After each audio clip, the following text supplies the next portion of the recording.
اعوذ باللہ من الشیطان الرجیم بسم اللہ الرحمن الرحیم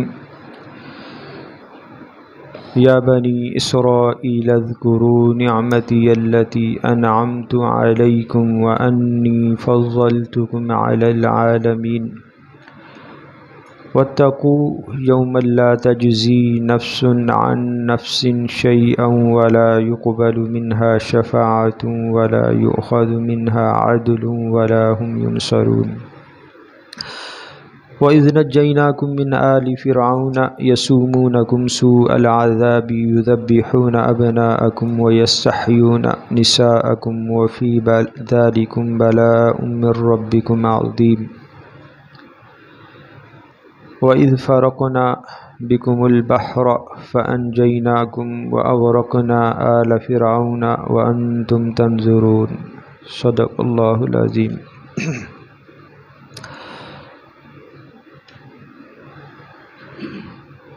سورہ بقرہ کا چھٹا رکوع آیت نمبر 47 سے آیت نمبر 50 تک۔ ان آیات کے ترجمہ اور تفسیر پر مبنی ہے آج کا درس قرآن۔ گزشتہ آیات میں اللہ تعالیٰ نے بارہا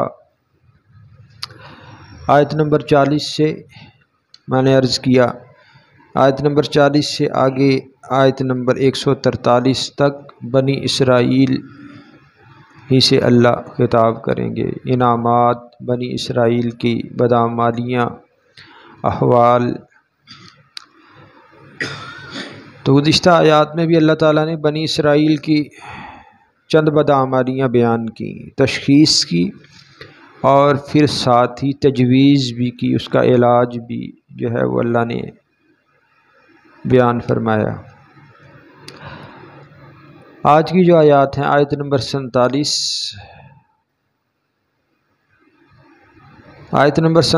سے آیت نمبر 50 تک، ان آیات کا جو ترجمہ شاہ عبد القادر محدث دہلوی رحمہ اللہ نے کیا ہے، یا بنی اسرائیل اذکروا، یا بنی اسرائیل اذکروا نعمتی التی انعمت علیکم۔ شاہ عبد القادر محدث دہلوی رحمہ اللہ اس کا ترجمہ فرماتے ہیں کہ اے بنی اسرائیل، یاد کرو احسان میرا جو میں نے تم پر کیا، وَأَنِّي فَضَّلْتُكُمْ عَلَى الْعَالَمِينَ، اور وہ جو میں نے تم کو بڑا کیا جہاں کے لوگوں سے، یعنی اللہ نے جہاں بھر کے لوگوں پر بنی اسرائیل کو فضیلت عطا فرمائی۔ اگلی آیت ہے وَاتَّقُوا يَوْمًا لَا تَجْزِي نَفْسٌ عَن نَفْسٍ شَيْئًا وَلَا يُقْبَلُ مِنْهَا شَفَاعَةٌ وَلَا يُؤْخَذُ مِنْهَا عَدْلٌ وَلَا هُمْ يُنصَرُونَ۔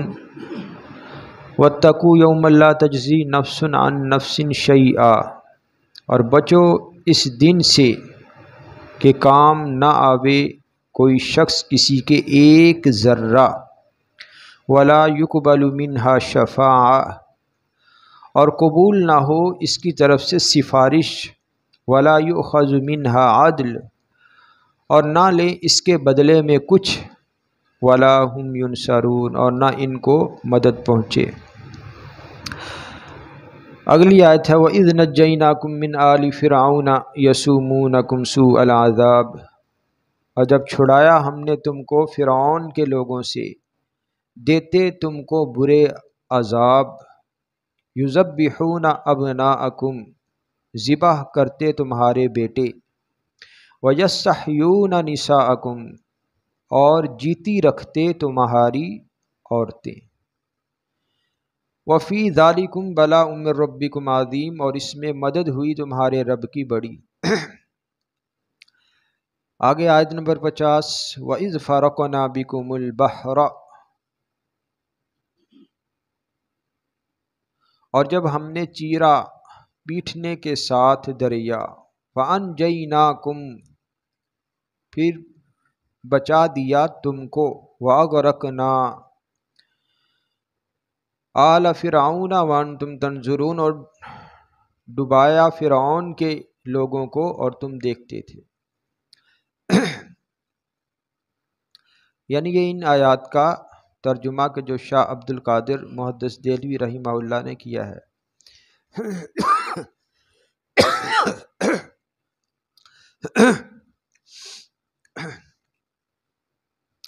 اب پہلی جو آیت مبارکہ ہے آج کی، آیت نمبر 47 سورہ بقرہ، اللہ تعالیٰ کیا ارشاد فرما رہے ہیں کہ یا بنی اسرائیل اذکروا، اے بنی اسرائیل،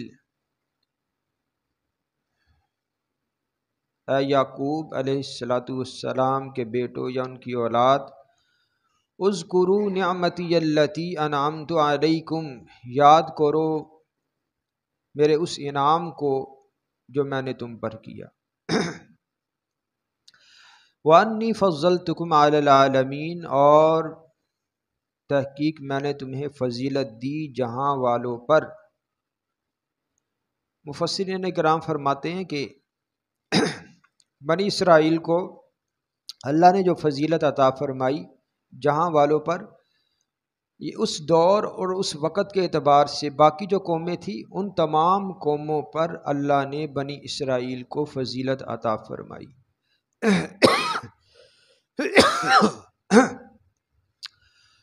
اور وہ فضیلت کیسی عطا فرمائی؟ اللہ نے بارہا سورہ مائدہ میں اذ جعلکم فیکم انبیاء وجعلکم ملوکا، کہ اللہ نے تمہارے پر وہ انعام اور فضیلت کیسے کی کہ تم میں سے اللہ نے انبیاء بھیجے، انبیاء بنائے، اور پھر بادشاہت جو ہے وہ عطا فرمائی۔ یہ تفصیل کے ساتھ وہ واقعہ گزر چکا ہے۔ حضرت یعقوب علیہ السلام، حضرت جو ہے وہ ابراہیم علیہ السلام کے بیٹے حضرت اسحاق علیہ السلام کا جو واقعہ تفصیل کے ساتھ ان کا نکاح کرنا اور پھر آگے ان کی جو اولاد پھیلی، تو اس میں نے عرض کر دیا کہ کس طرح سے اللہ تعالیٰ نے ایک بنی اسرائیل میں سے ہی اللہ نے نبی بھی عطا فرمائے اور بنی اسرائیل میں سے ہی اللہ نے بادشاہ بھی بنائے۔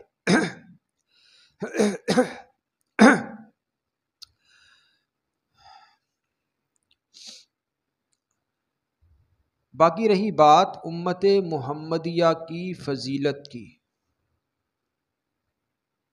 جیسا کہ بہت سی روایات اور قرآن کریم کی بہت سی آیات آگے آئیں گی جن سے معلوم ہوگا کہ اللہ تعالیٰ نے بنی اسرائیل کو فضیلت عطا فرمائی۔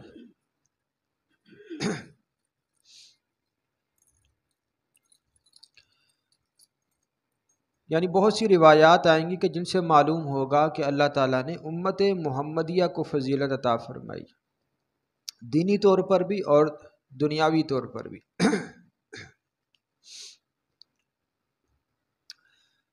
سورہ دخان کی آیت نمبر 32،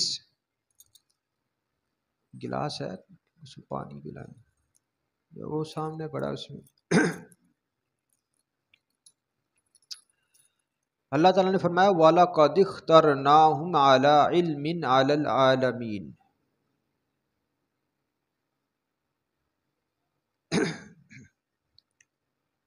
کہ اللہ تعالیٰ نے اپنے علم کی بنا پہ پھر بنی اسرائیل کو فضیلت جو ہے عطا فرمائی، انہیں چنا۔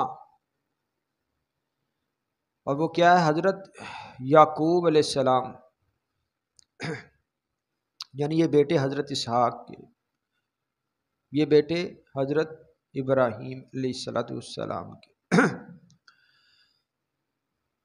تو حضرت یعقوب علیہ السلام سے لے کر حضرت عیسیٰ علیہ السلام تک جتنے بھی انبیاء آئے وہ سارے کے سارے وہ بنی اسرائیل میں سے، اور کتابیں بھی تورات، انجیل، زبور، سبھی کتابیں اسی خاندان میں نازل ہوئی، بنی اسرائیل میں۔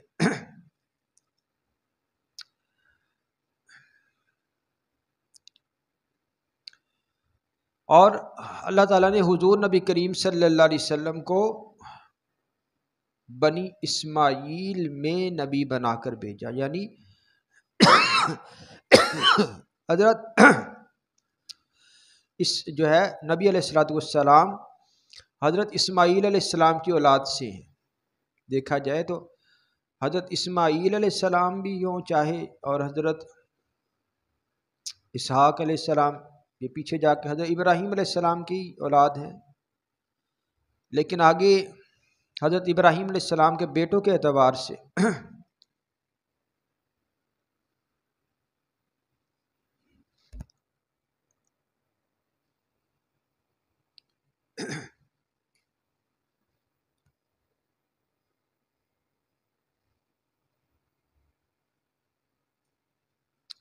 کہ حضرت یعقوب علیہ الصلوۃ والسلام کے جو حضرت اسحاق علیہ الصلوۃ والسلام کے بیٹے ہیں، اور حضرت اسحاق علیہ الصلوۃ والسلام حضرت ابراہیم علیہ السلام کے بیٹے، تو بنی اسرائیل میں حضرت یعقوب علیہ السلام سے لے کے حضرت عیسیٰ علیہ الصلوۃ والسلام تک جتنے انبیاء آئے بنی اسرائیل میں، تورات، انجیل، زبور، یہ سب بنی اسرائیل میں اسی خاندان سے۔ تو اس وقت تک بنی اسرائیل کو ہی فضیلت ملی ہے، حضرت عیسیٰ علیہ الصلوۃ والسلام تک۔ پھر جب حضور نبی کریم صلی اللہ علیہ وسلم کا جب زمانہ آیا تو مفسرین کرام نے لکھا کہ تمام انبیاء جن میں حضرت ابراہیم علیہ السلام ہیں، حضرت موسیٰ، حضرت عیسیٰ علیہ السلام، یہ سب خبر دیتے چلے آئے حضور نبی کریم صلی اللہ علیہ وسلم کی بعثت کی کہ نبی آخر الزماں تشریف لائیں گے۔ تو اب بنی اسرائیل کی فضیلت اور بزرگی اسی صورت میں قائم رہتی کہ وہ حضور نبی کریم صلی اللہ علیہ وسلم پر فوری ایمان لے آتے۔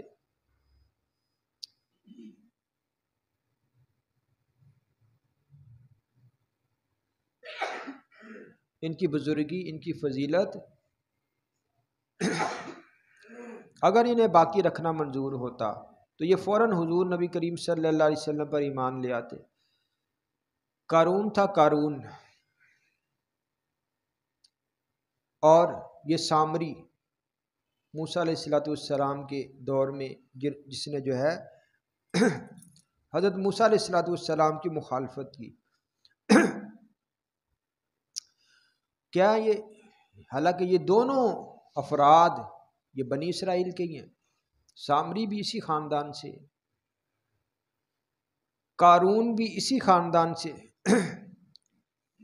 لیکن ان لوگوں نے حضرت موسیٰ علیہ السلام کی مخالفت کر کے خاندان یعقوبی کا جو شرف تھا اس کو ضائع کیا۔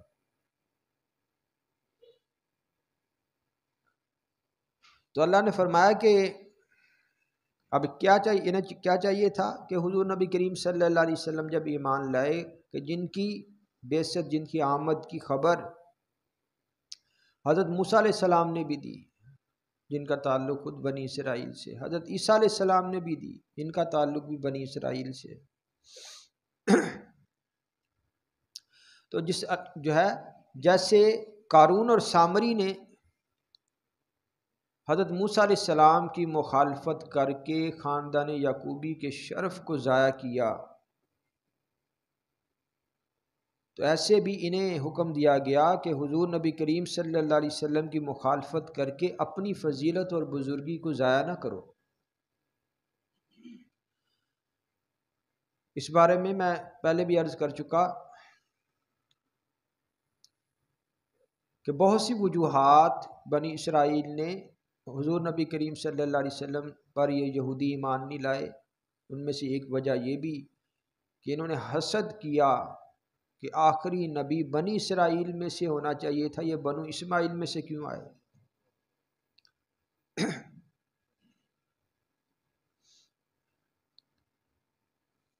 اب یہاں اللہ تعالیٰ نے بنی اسرائیل پر ایک انعام یہ یاد دلایا کہ اللہ نے بنی اسرائیل کو جہاں والوں پر فضیلت عطا فرمائی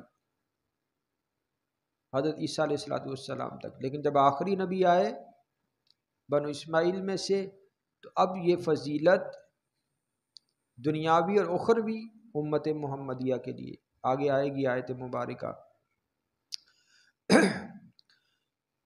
تو انعامات یاد دلانے کے بعد اللہ نے کیا فرمایا؟ وَاتَّقُوا يَوْمًا لَا تَجْزِي نَفْسٌ عَن نَفْسٍ شَيْئًا وَلَا يُقْبَلُ مِنْهَا شَفَاعَةٌ وَلَا يُؤْخَذُ مِنْهَا عَدْلٌ وَلَا هُمْ يُنصَرُونَ۔ یہاں سے مسئلہ شفاعت جو ہے اللہ تعالیٰ بیان فرما رہے ہیں۔ اللہ نے فرمایا کہ اس دن سے ڈرو کہ جس دن کوئی نفس نہیں بچائے گا کسی دوسرے نفس کو، کوئی شخص کسی دوسرے شخص کو نہیں بچا سکے گا، ولا یقبل منہا شفاعہ، اور نہ ہی اس کی طرف سے سفارش قبول کی جائے گی، ولا یؤخذ منہا عدل، اور نہ ہی اس سے کوئی فدیہ کوئی بدلہ قبول کیا جائے گا، ولا ہم ینصرون، اور نہ ہی جو ہے ان کی مدد جو ہے وہ کی جائے گی۔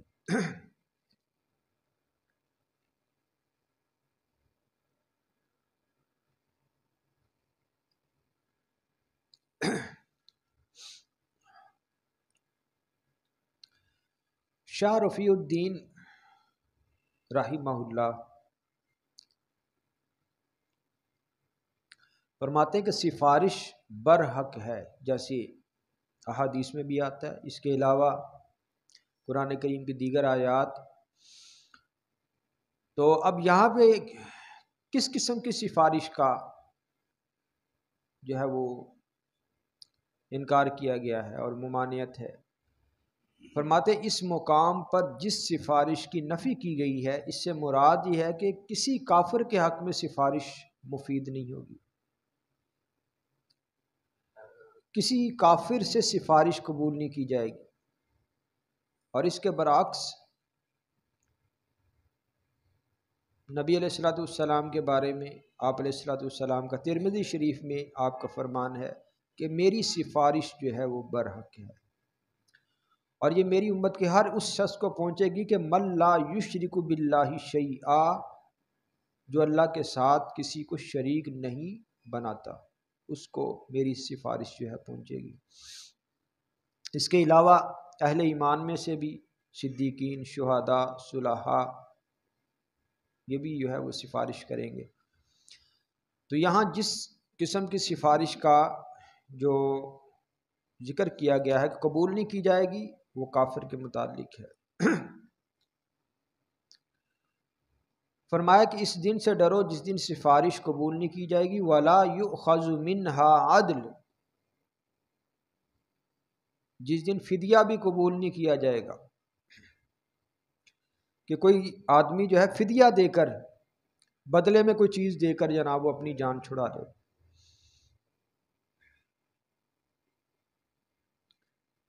ایک جگہ پہ صاف طور پر ہے کہ اگر کوئی شخص سونے کی بھری ہوئی پوری زمین بھی فدیہ دے کر اپنی جان چھڑانا چاہے گا، قیامت کے دن قبول نہیں کی جائے گی۔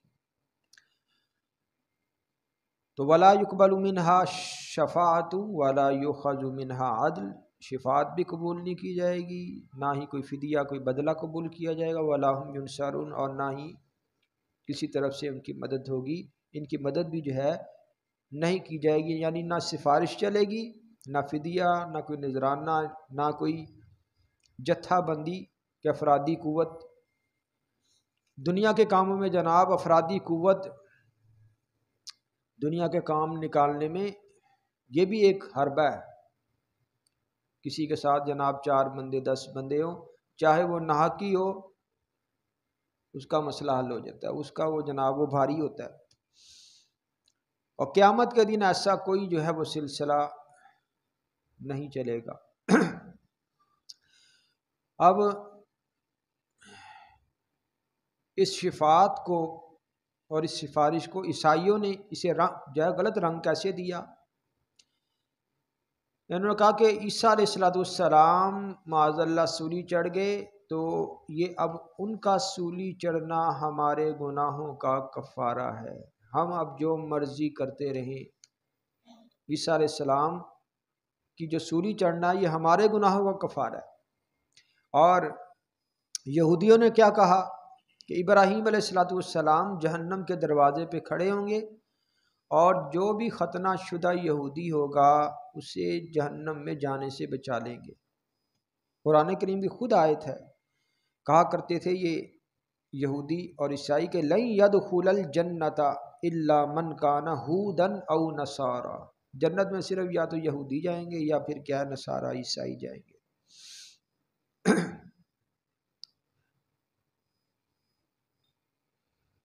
تو مسئلہ شفاعت اس کو بھی اللہ نے ذکر کر دیا کہ یہ شفاعت بھی انہی کے حق میں قبول ہوگی جس کا عقیدہ جو ہے وہ درست ہوگا۔ اگلی آیت مبارکہ یعنی پہلی آیت میں آیت نمبر 47 میں بنی اسرائیل کو اللہ نے جو فضیلت عطا فرمائی اس کا ذکر، دوسری آیت میں مسئلہ شفاعت آیت نمبر 48 میں۔ اب آیت نمبر 49 وَإِذْ نَجَّيْنَاكُم مِّنْ آلِ فِرْعَوْنَ، اور وہ وقت بھی یاد کرو جب ہم نے تمہیں نجات عطا فرمائی آل فرعون سے، فرعون والوں سے تمہیں جو ہے نجات عطا فرمائی۔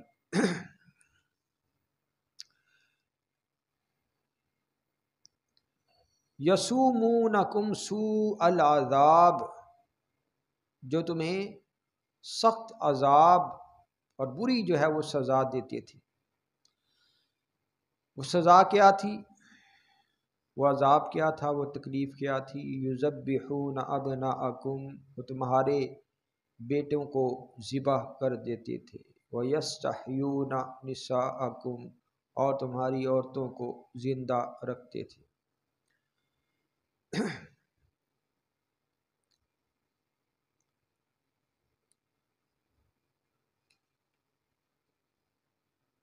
تو فرعون نے بنی اسرائیل میں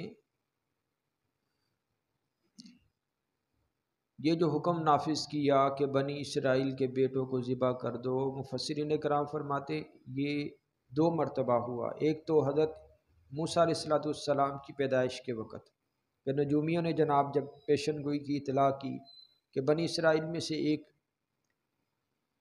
ایسا بچہ پیدا ہونے والا ہے جو تمہاری سلطنت کے زوال کا باعث بنے گا، ختم ہو جائے گی۔ اس نے حکم دیا کہ جناب بنی اسرائیل میں کوئی بھی بچہ بیٹا کسی کے پیدا ہوتا ہے زندہ نہ چھوڑو۔ اور روایات میں آتا ہے کہ اس وقت 90,000 بچے ذبح کیے گئے، 90,000۔ آپ والدین کے تاثرات ان کے دل پہ کیا بیتی ہے آپ اندازہ لگا سکتے ہیں۔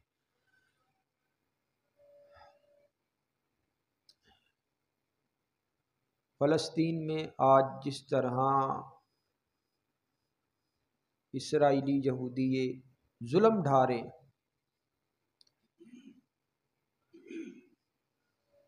سوشل میڈیا میں اسی طرح وہ تصاویر آتی ہیں، تفصیلات تو دل اتنا دکھتا ہے، بچوں کو بھی نہیں چھوڑتے، ننھے منھے بچے جناب۔ اور کئی تو ایسے بچے ہیں کہ جو پیدا ہوتے بچے ہیں۔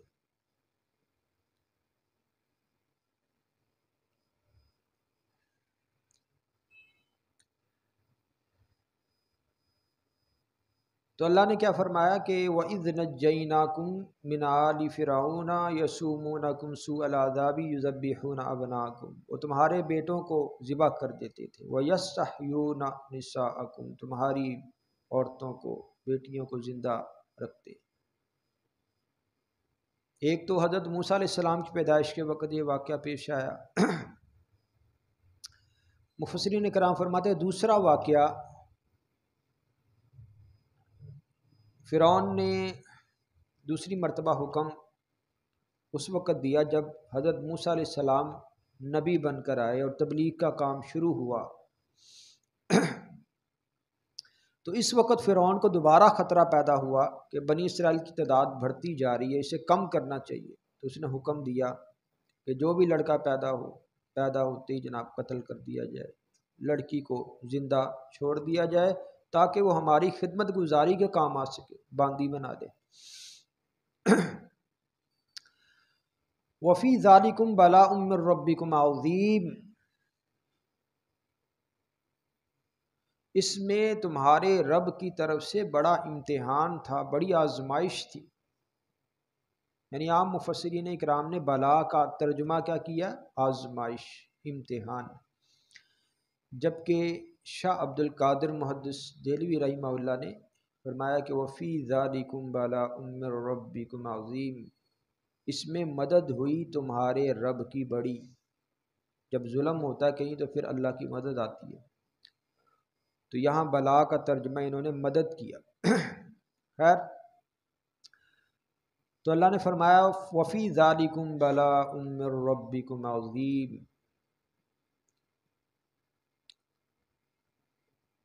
صبر سے کام لیا بنی اسرائیل نے، امتحان میں جناب کامیاب ہوئے، ہمت اور حوصلہ نہیں چھوڑا، تو اللہ نے پھر نجات عطا فرمائی۔ کیسے نجات عطا فرمائی؟ وَإِذْ فَرَقْنَا بِكُمُ الْبَحْرَ، ہم اور وہ وقت یاد کرو کہ جب ہم نے پھاڑ دیا سمندر کو تمہارے لیے، فَأَنْجَيْنَاكُمْ، تو ہم نے تمہیں نجات عطا فرمائی، وَأَغْرَقْنَا، اور ہم نے ڈبو دیا، غرق کر دیا، آلَ فرعون، آل فرعون کو، وَأَنْتُمْ تَنْظُرُونَ، اور تم جو ہے دیکھ رہے تھے۔ تو اس آیت مبارکہ آیت نمبر 50، اس کی تفسیر کے ضمن میں مفسرین کرام نے لکھا کہ جو بنی اسرائیل تھے حضرت یوسف علیہ السلام کے دور میں ان کے خاندان کے جو افراد آئے تھے وہ تقریباً 70 یا 72 افراد تھے۔ حضرت یوسف علیہ السلام کو جب مصر میں اللہ تعالیٰ نے حکومت عطا فرمائی، یعنی دیکھیں کہاں سے سلسلہ چلا۔ یوسف علیہ السلام وہاں پہ غلام ایک بنا کے لائے گئے، کہاں سے امتحان شروع ہوا۔ پھر جب بادشاہ بنے تو پھر ان کے خاندان کے، یعقوب علیہ السلام کے خاندان کے 72 آدمی مصر میں آئے۔ اب جب 4 سے 5 صدیاں گزر گئی موسیٰ علیہ السلام تک، یعنی یوسف علیہ السلام سے موسیٰ علیہ السلام تک یہ 4 سے 5 صدیوں کا عرصہ ہے۔ اس وقت بنی اسرائیل کی تعداد 6,70,000 ہو گئی تھی، 6,70,000، اور جو فرعونی اور اس کی قوم کے اس کے علاوہ وہ الگ تھے۔ تو اب موسیٰ علیہ السلام کو اللہ نے نبی بنایا تو ان کے فرائض منصبی میں تھا کہ آپ نے بنی اسرائیل کو آزادی دلانی ہے، یہاں سے نکالنا ہے۔ تو پھر آپ نے مشورہ کیا اپنی قوم سے، تو سب نے کہا کہ یہاں سے بغیر اطلاع کے نکلنا درست نہیں ہے، بغیر اطلاع کے نکلیں گے تو ہم زیادہ دور نہیں جائیں گے، پکڑے جائیں گے، اطلاع کر کے جائیں گے تو کیا ہے وہ صحیح ہے۔ اب انہوں نے اجازت طلب کی فرعون سے کہ ہم نے کہیں جناب کسی تقریب میں جانا ہے، ہمارا بنی اسرائیل کا کوئی تقریب ہے، کوئی مذہبی یا کوئی اس طرح کا، تو ہم نے جناب جانا۔ فرعون نے کہا ٹھیک ہے تم جا سکتے۔ تو انہوں نے فرعونیوں سے زیورات وغیرہ بھی لیے ادھار مانگ کے، جناب جس طرح بھی ایک الگ مسئلہ ہے، اس پہ میں شاید پہلے گزشتہ درس قرآن میں بحث کر چکا ہوں، آگے آیات جب آئیں گی تو انشاءاللہ یہ بیان میں کروں گا کہ فرعونیوں سے بنی اسرائیل کا انہوں نے جو زیور لیے، اب وہ الگ ایک مسئلہ ہے، وہ کس جو ہے وہ تحت میں آتا ہے، کس مسئلے کے تحت آتا ہے۔ انہوں نے کہا ہم نے ایک خاص تقریب میں شامل ہونا، سفر پہ روانہ ہو گئے۔ سارا دن جب گزر گیا، اگلی رات فرعونیوں کو احساس ہوا کہ کہیں بنی اسرائیل ہم سے جناب بالکل ہی نہ نکل جائیں، معاملہ خراب، ابھی تک وہ آئے ہی نہیں، ان کا پتہ کرنا چاہیے۔ فرعون نے تعاقب کا حکم دیا، کہتے ایک دن لشکر کی تیاری میں گزر گیا، اس نے کہا مسئلہ خراب ہے، یہ لگتا ہے فرار ہو گئے۔ ایک دن لشکر کی تیاری میں گزرا، دوسری رات بھی گزر گئی، ادھر سے وہ بنی اسرائیل مسلسل چلتے جا رہے مصر سے مشرق کی جانب بحیرہ کلزم آتا ہے، تو اب اس حصے کو عبور کر کے صحرائے سینا آنا تھا۔ یہ 12 کوس کی مسافت ہے۔ تو شاہ رفیع الدین رحمہ اللہ اپنی تفسیر میں اور دیگر مفسرین لکھتے ہیں، خاص طور پر شاہ رفیع الدین فرماتے ہیں کہ فرعون کا لشکر 12 لاکھ افراد پہ مشتمل تھا، یہ 6,70,000 اور وہ فرعونی 12 لاکھ۔ فرماتے ہیں کہ لشکری اور بازاری لوگ ملا کے کل نفری فرعون کی یہ کتنی ہو گئی؟ 60 لاکھ، یعنی اس کے فوج بھی تھی اور باقی بازاری لوگ سارے۔ اب جب یہ بنی اسرائیل بحر کلزم کے کنارے پہنچے تو انہیں پتہ چلا پیچھے فرعون لشکر لے کے آ رہا ہے۔ کہاں جناب یہ 6,70,000 اور وہ کہاں 60 لاکھ؟ بڑے گھبرائے، اب کیا کریں، ہم تو پکڑے گئے، کوئی ہم سے زندہ نہیں بچے گا۔ تو قرآن کی آیات ہیں، موسیٰ علیہ السلام نے بنی اسرائیل کو تسلی دی، گھبراؤ مت، ان معی ربی سیہدین، میرے ساتھ میرا پروردگار ہے، وہ ضرور رہنمائی کرے گا۔ اللہ کی طرف سے حکم ہوا ان اضرب بعصاک البحر، حکم ہوا موسیٰ اپنی لاٹھی سمندر پہ مارے۔ 12 راستے بنے، بنی اسرائیل کے 12 قبیلے تھے، حضرت یعقوب علیہ السلام کے 12 بیٹے تھے، اور انہی 12 بیٹوں سے ہر بیٹے سے پھر آگے ایک قبیلہ،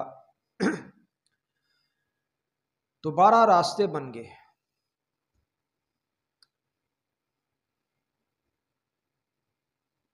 اور پانی کے درمیان اللہ نے راستے کیسے بنائے؟ مفسرین کرام نے لکھا کہ پانی کی دیواریں کھڑی ہو گئی، پانی منجمد ہو گیا۔ ان 12 راستوں کے درمیانی دیواریں جو تھی ان میں کھڑکیاں بھی بن گئی کہ ہر قبیلہ جو جا رہا تھا پانی کے درمیان سے، ایک قبیلہ وہ دوسرے قبیلے والے کو دیکھ بھی رہا تھا درمیان سے، اور بالکل وہ محفوظ جناب پار کر گئے۔ اچھا یہ کیا ہے؟ یہ حضرت موسیٰ علیہ السلام کا معجزہ قرآن پاک میں بھی ذکر ہے، لیکن سر سید احمد خان نے اس کا انکار کیا، اور غلام پرویز جس نے یہ فرقہ قائم کیا، اہل قرآن جو حدیث کو نہیں مانتے، یہ جو لوگ ہیں اس کا انکار کرتے۔ اچھا اب جب 12 راستے بنے، ہر قبیلہ جناب بنی اسرائیل کا وہ رواں دوا ہے، تو یہ جو فرعونی تھے یہ گھوڑوں پہ سوار تھے، تو اب جب یہ کنارے پہ پہنچے تو اب ان کے گھوڑے جو تھے یہ پانی میں اترنے کو تیار نہیں تھے۔ تو روایات میں لکھا کہ اللہ تعالیٰ نے حضرت جبریل علیہ السلام کو گھوڑی پر سوار کر کے بھیجا، تو آپ پھر فرعونیوں کے لشکر سے آگے ہو کے آگے کو چلے، تو وہ جو گھوڑی کی بو سونگھ کر فرعون کا گھوڑا بھی پیچھے پیچھے چل پڑا۔ اور جب وہ فرعون کا گھوڑا اس گھوڑی کے پیچھے چلا تو باقی لشکر بھی چل پڑا۔ اللہ تعالیٰ نے میکا علیہ السلام کو حکم دیا کہ فرعون کے سارے لشکر کو پیچھے لاؤ۔ جب فرعون آگے بڑھا تو حضرت میکا علیہ السلام نے پھر باقی لشکر کو بھی انہوں نے کہا کہ دیکھو بنی اسرائیل تمہارے ہاتھ سے نکلے جا رہے ہیں، جیسے بھی انہوں نے ان کے دلوں میں خیال ڈالا یا بلند آواز سے کچھ کہا، یہ اللہ تعالیٰ کی ذات جانتی، تفاسیر میں اسی طرح آیا۔ تو انہوں نے کہا کہ بنی اسرائیل تمہارے ہاتھوں سے نکلے جا رہے ہیں، پیچھا کرو، انہیں پکڑ لو۔ 60 لاکھ۔ اچھا، فرعون کا گھوڑا آگے آگے، جبریل علیہ السلام کی گھوڑی کے پیچھے پیچھے، تو وہ اب بنی اسرائیل 12 کوس مسافت طے کر کے سمندر سے پار ہو گئے۔ فرعون کا سارا لشکر پانی میں بنے ہوئے راستوں کے درمیان میں آ گیا، یعنی وہ درمیان میں۔ تو قرآن میں آتا فَغَشِيَهُم مِّنَ الْيَمِّ مَا غَشِيَهُم، پانی کی موجوں نے انہیں گھیر لیا، اللہ نے حکم دیا، پانی آپس میں مل گیا، راستے ختم ہو گئے، ایک بھی زندہ نہیں بچا، اور فرعون کی لاش کو اللہ نے عبرت کے لیے باہر پھینک دیا۔ اللہ تعالیٰ نے قرآن میں کہا نا کہ یہیں پہ کہ وَإِذْ فَرَقْنَا بِكُمُ الْبَحْرَ فَأَنْجَيْنَاكُمْ، ہم نے پھاڑ دیا تمہارے لیے سمندر کو اور تمہیں نجات عطا فرمائی، وَأَغْرَقْنَا آلَ فِرْعَوْنَ، اور ہم نے فرعون والوں کو غرق کر دیا۔ آگے قرآن کی آیات میں آئے گا اللہ تعالیٰ نے فرعون کی لاش کو محفوظ رکھا، اور آج بھی وہ موجود ہے۔ وَأَغْرَقْنَا آلَ فِرْعَوْنَ، ہم نے فرعون والوں کو غرق کر دیا، وَأَنْتُمْ تَنْظُرُونَ، اور تم سب اپنی آنکھوں سے یہ منظر دیکھ رہے تھے، فرعونیوں کو ڈوبتا ہوا دیکھ رہے تھے۔ ہاں جی، ہاں جی، وہ دیکھ رہے ہیں۔ اچھا، اب ان احسانات کے یاد دلانے کا کیا مقصد ہے؟ اس کو مفسرین کرام نے لکھا کہ جس طرح اب یہ نزول قرآن کے وقت، اس وقت کے جو یہودی تھے انہیں سمجھانے کا مقصد ہے کہ جس طرح تم پشت در پشت، نسل در نسل اللہ کی نافرمانی کر رہے ہو، اور حضور نبی کریم صلی اللہ علیہ وسلم کو اللہ نے مبعوث فرمایا، بجائے یہ کہ تم ان پر ایمان لاؤ، قرآن کو مانو، نبی آخر الزماں پہ ایمان لاؤ، تم اپنی برائیوں سے باز نہیں آ رہے۔ کئی انبیاء کو بنی اسرائیل نے، یہودیوں نے قتل کیا۔ حضرت یحییٰ علیہ السلام، حضرت زکریا علیہ السلام، اور کئی انبیاء، حضرت عیسیٰ علیہ السلام کی توہین کی، حضرت عیسیٰ علیہ السلام کے چہرہ انور پر معاذ اللہ یہودیوں نے تھوکا۔ تو اب اللہ تعالیٰ نے احسانات یاد کروائے کہ دیکھنا قیامت کے دن کافر کے لیے، کہ جس کا عقیدہ درست نہیں ہوگا، اس کے لیے کسی قسم کی سفارش کام نہیں آئے گی۔ لہٰذا کیا ہے، تم ایمان لے آؤ، اور جس طرح تمہارے بڑوں نے انبیاء کے ساتھ جو معاملہ کیا، انکار کیا، اللہ کی تعلیمات کو نہیں مانا، تو تم جو ہے حضور نبی کریم صلی اللہ علیہ وسلم کی نبوت کو ٹھکرا کر، قرآن اللہ کی کتاب ہے، اس کو ٹھکرا کر اپنے آباء و اجداد کی روش پہ قائم نہ رہنا۔ تو الحمدللہ آیت نمبر 50 تک اللہ تعالیٰ نے ایک تو بنی اسرائیل کی فضیلت کو بیان فرمایا، دوسرا شفاعت کا مسئلہ، تیسرا اللہ تعالیٰ نے اپنے انعامات جو ہے وہ ذکر کر جو ہے وہ فرمائے کہ بنی اسرائیل کو اللہ نے آل فرعون سے جو نجات عطا فرمائی، اس کو اللہ تعالیٰ نے ذکر کیا کہ کس طرح اللہ تعالیٰ نے نجات عطا فرمائی۔ آگے جو آیت مبارکہ آ رہی ہے وَإِذْ وَعَدْنَا مُوسَىٰ 40 لَيْلَةً ثُمَّ اتَّخَذْتُمُ الْعِجْلَ مِن بَعْدِهِ وَأَنْتُمْ ظَالِمُونَ، اس میں موسیٰ علیہ السلام کوہ طور پر جو جاتے ہیں اور اللہ تعالیٰ تورات جو ہے انہیں عطا فرماتے ہیں، ان کے جانے کے بعد بنی اسرائیل بچھڑے کو جو ہے وہ معبود بنا لیتے ہیں، اللہ تعالیٰ اس کا جو ہے ذکر فرمائیں گے۔ تو انشاءاللہ ان آیات کا ترجمہ آئندہ دعا ہے اللہ تعالیٰ قرآن کریم کے تمام حقوق، اس پر ایمان، اس کی تلاوت، اس کا سمجھنا، اس پر عمل کرنا، اور اللہ قرآن کو آگے پھیلانے کی ہم سب کو توفیق عطا فرمائے۔ الحمدللہ رب العالمین والصلاة والسلام علی رسولہ النبی الکریم۔ یا ارحم الراحمین، ہمیں قرآن کو پڑھنے، سمجھنے اور اس پر عمل کرنے کی توفیق عطا فرمائے۔ وصلی اللہ تعالی علی خیر خلقہ محمد وعلی آلہ وصحبہ اجمعین، آمین۔ ہاں جی، اچھا، بہت زیادہ